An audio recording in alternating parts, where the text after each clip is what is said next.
Curt Signetti putting his foot down in the Big Ten and for the Big Ten. Let's talk about why Curt Cignetti, 2 years after saying Google me, walked into Big Ten Media Days as the cock of the walk, and why he's got every reason to believe his team can go back to back. All that's coming up after the bumper.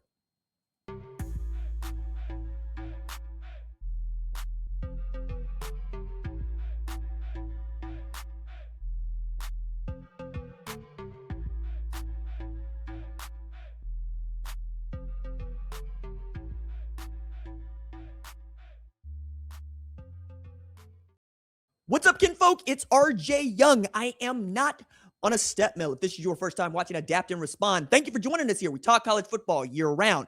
If you're into that, go ahead and hit that subscribe button, like this video, and answer the question in the comments below. Do you think Indiana will defend its Big Ten championship and its national championship and perhaps become the first team since 2021 Georgia and 2022 Georgia to go back-to-back? And you know what? Why not? 27-2 in his first 2 years, 16-0 last year, Heisman Trophy winner, number one draft pick, and Curt Signetti's ready to get back to work. He ended what was a thrilling Big Ten Media Days for myself. There for all 3 days. Got to talk to a bunch of coaches and a bunch of players at the Hilton in Chicago. Hilton on Michigan, I think is what they call it. Huge, massive. Also, rather small, considering the acoustics, not great. But everybody was turning their attention to Curt Cignetti when he came to the podium. And for good reason, right? It's not just that his team is great. It's that Cignetti is entertaining. As a matter of fact, I had a friend of mine say, look, I don't really care about much else. She's an SEC fan. I do care about Curt Cignetti. So tell me if he had anything interesting to say. And I say, oh yeah, he had lots of interesting things to say, notably dunking on the SEC.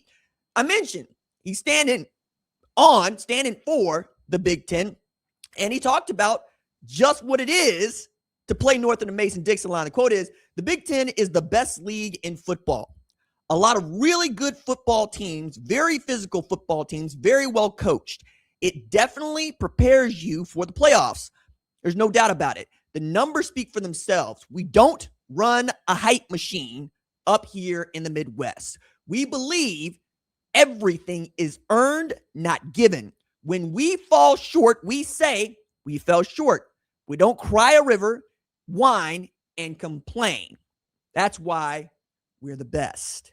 This is not a subtle shot at the SEC for years of, hey, look, we should have this many teams in the playoff. I don't know why we're seated this way. Alabama, a couple of years ago, being left out of the playoff, had things to say about it. The Big Ten has won the last 3 national championships with 3 different teams. And last year, it didn't get as many teams into the SEC, and into the college football playoff as the SEC, and they still whooped that ass. Like they ran straight through it. They beat the hell out of Alabama. They didn't want no smoke, right? Then they had to go beat up on Oregon, okay, and then they beat the hell out of Miami, and that's all they have been doing. But again, we're going into a season that has him with a different starting quarterback, the 3rd consecutive year, 1-year starter on a rental. It seems to be a thing he likes doing. And he's already trying to hunt complacency within his team. And he says, look, I'm ready to get back to work. The full quote goes like this. I've been on vacation long enough. I'm tired of being bossed around by my wife. I'm ready to boss somebody else around and develop a football team. I get that. That's fun, right? But in as far as should we doubt him in 2026, he says, I think the part of the key to the drill is getting everybody to think alike. Talking about why would everybody doubt him? That's where my messaging is important in upholding the standard and having accountability. But look, you've got to have the right people in place. You've got to have a process and people in place. We have the right people in place upstairs, downstairs. I feel very strongly about that. I'll be stalking complacency.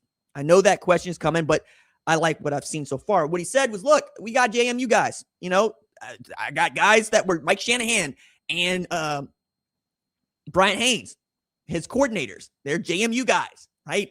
He said, we're doing things the same way we did them 8 years ago. Talking about being back at Elon, right? He believes in what he's doing. He believes that the returning starters that he's got, the 10, are great. He mentioned how they stepped up in a big way when they lost both their edges deep into the playoff run. getting to know what Josh Hoover is about, getting to see what Nick Marsh can do alongside Charlie Becker. These are all really important things. And again, about his success, he said this: I'm a firm believer in our blueprint. Our Monday morning meeting will be very similar to what it was 8 years ago. It'll be about an hour long. There are certain things we'll do in here. There's certain things I'll say in the team meeting on Tuesday night that I said 8 years ago. It's not word for word, but it's pretty damn close. The way we practice, pretty similar to what we did 8 years ago. We have a way of doing things. We got guys that have been together, and all we do is win. He's not wrong, man. And you look at Indiana, who was a perennial doormat in the Big Ten and really in college football, and you can see why people would want to emulate what he's doing. He has a supreme confidence in his process. I picked up this from him a couple of years ago when he was first putting this thing together, and got to talk with him for a column about how do you go and identify and build this roster, because one of the things he does better than anybody else is develop on the fly. They develop players that were good on bad football teams, and then they develop their own guys and they go win football games. But he said, look, first you form your habits, and then your habits form you. So if it is important, you do it every day, right? If it is worth the time and effort it takes to plan for, then you must give it the time and effort it takes to plan for. He mentioned he got into Chicago the day before he was supposed to do his interviews, and he's still preparing for his opponents. He wants to know his opponents like the back of his hand. And you can see that in how they play the game. They are attacking a weakness right away, and they know where people are going to attack them right away. And he's always prepared. What I'm going to be interested in is what he kept talking about. We got some nice pieces. He doesn't think he has a football team yet, a group of guys that know how to play together, but they got some really nice pieces. And I think you'd agree with that. I think most people would agree with that. But these next 3 weeks are going to be essential for how we get to view them. They start with North Texas, right? They're going to beat the snot out of them.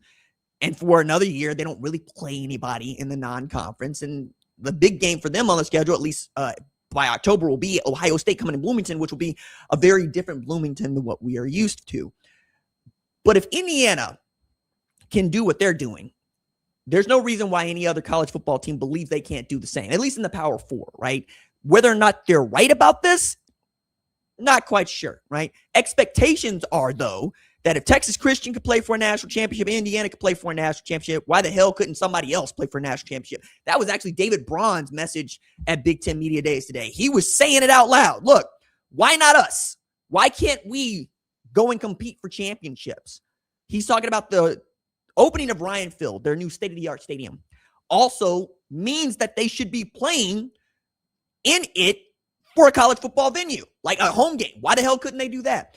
That is the attitude that is going throughout this entire league, and it was extremely cool to see.